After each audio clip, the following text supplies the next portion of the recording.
Hi everyone, today we're going to be talking about me adding new crops into a very cool indie game, Wish Guardian. Wishstone Productions is currently working on a demo of our game, Wish Guardian, to get this game out to the public.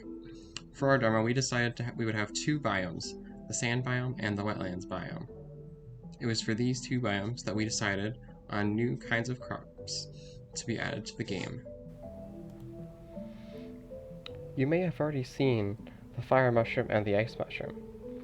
The fire mushroom will belong to the desert biome, while the ice mushroom will belong to the wetlands biome. We have also designed 3 new crops to belong to these two biomes. For the wetlands biome, we have the water mushroom, and the poison mushroom, and the electric mushroom. For the desert biome, we have the sand mushroom, the thorn mushroom, and the health mushroom.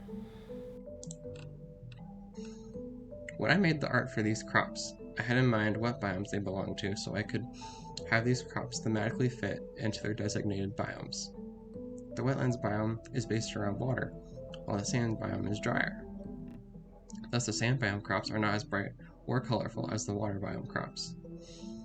Additionally, the power to manipulate water, poison, and electricity makes sense in a wetlands biome, while they make less sense in a sand biome. The magical powers these crops exhibit are also based around the biome they are in. Additionally, I added animations to each of the crops in game for when they are fully grown. This makes the crop seem more alive. I also want to say that this crop art and the crop art you'll see from gameplay might not be final. There are some things I've gotten good feedback on from others on the team, but the feedback is kind of hard to work on at the moment. Take the poison mushroom crop, for instance.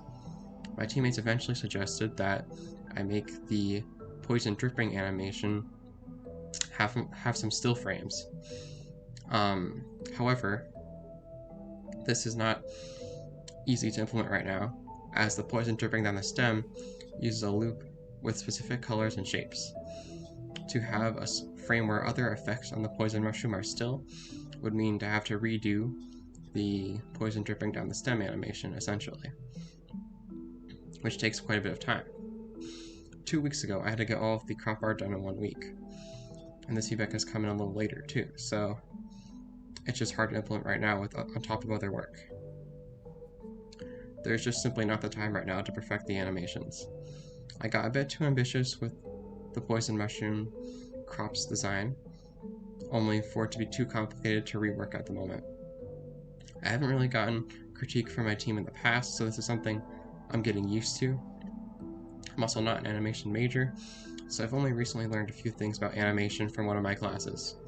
I'm glad I'm getting feedback from my peers, I just need to adjust and learn. Next time we'll get into the tower designs from these crops.